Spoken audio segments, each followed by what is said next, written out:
Daily. Taste the Daily. Vijay ரசிகர்களை குஷிப்படுத்த ரஜினி சொன்ன காக்கா கழுகு கதையை வம்புக்கு இழுத்து ரத்னகுமார் பேசியது மொத்த தமிழ் சினிமாவும் அவருக்கு எதிராக திரும்ப காரணமாக மாறியிருக்கிறது.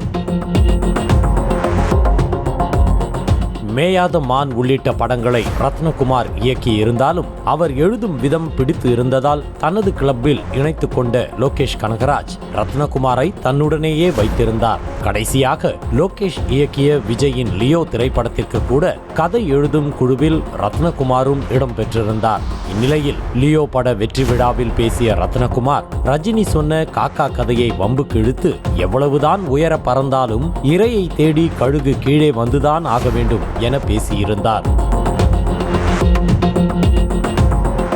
ரஜினி குறித்த ரத்னகுமாரின் பேச்சு தமிழ் சினிமாவில் பலருக்கு கோபத்தை கொடுத்த நிலையில் கடைசியில் அவருக்கே பின்விளைவை ஏற்படுத்தியது. அதாவது லியோவிற்கு பிறகு ரஜினியை வைத்து லோகேஷ் கூலி திரைப்படத்தை இயக்க தொடங்கவே எதிர்பார்த்தபடியே கூலி படக்குழுவில் ரத்னகுமார் இடம்பெறவில்லை. ரஜினி தரப்பு அழுத்தம் காரணமாக லோகேஷ் டீமில் இருந்து ரத்னகுமார் நீக்கப்பட்டதாக கூறப்பட்டது. இது ஒரு பக்கம் இருக்க லோகேஷ் புதிதாக தொடங்கிய ஜி ஸ்குவாட் என்ற தயாரிப்பு நிறுவனத்தின் முதல் படமான பென்ஸையும் ரத்னகுமார் தான் இயக்குவதாக இருந்தது.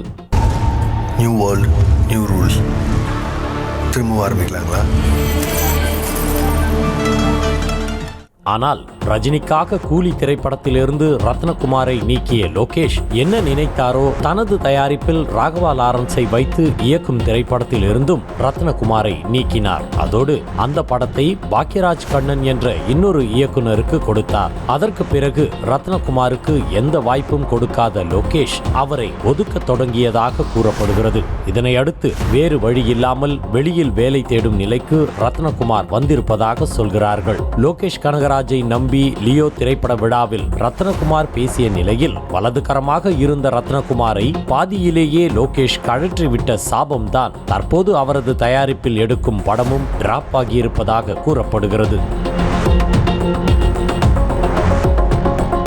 படத்தில் நடிக்க ஒப்புக்கொண்ட ராகவா லாரன்ஸும் இயக்குனர் என்ற நிலையில் தயாரிப்பாளரான லோகேஷும் இயக்குனர் தான். அதோடு படத்தின் இயக்குனர் பாக்யராஜ் கண்ணனும் இருக்கும் நிலையில் கதையில் மாற்றம் செய்ய ஒவ்வொருவரும் ஒவ்வொரு கருத்து தெரிவித்ததாக கூறப்படுகிறது. படத்தின் கதையில் தனித்தனியாக மாற்றம் கொண்டு வர முயன்றதால் கடைசியில் படமே மொத்தமாக டிராப் ஆகியிருக்கிறது. லோகேஷின் தயாரிப்பில் இரண்டாவதாக திட்டமிட்ட ஃபைட் கிளப் திரைப்படமே ரிலீஸ் ஆகிவிட்ட நிலையில் முதலில் திட்டமிட்ட பென்ஸ் படம் பாதியிலேயே நின்று போயிருக்கிறது. மேலும் படத்திற்கு ஒப்பந்தம் போட்ட கலைஞர்கள் ஊழியர்களை வேறு திரைப்படங்களில் பயன்படுத்த லோகேஷ் கனகராஜ் திட்டமிட்டிருப்பதாக சொல்கிறார்கள். ரத்னகுமாரின் சாபம்தான் படம் பாதியிலேயே டிராப் ஆக காரணம் என நெட்டிசன்கள் லோகேஷ் கனகராஜை கிண்டல் அடிக்கவும் தொடங்கியுள்ளனர்.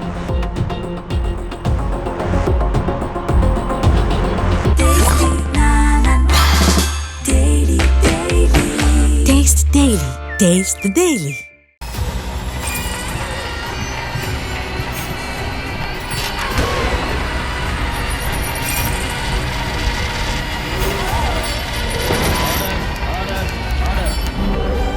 நிகழ்தகவு குற்றங்களின் மறுபரிமாணம் நாள்தோறும் இரவு 10 மணிக்கு இணைந்திருங்கள் நமது நியூஸ் தமிழ் தொலைக்காட்சியோடு.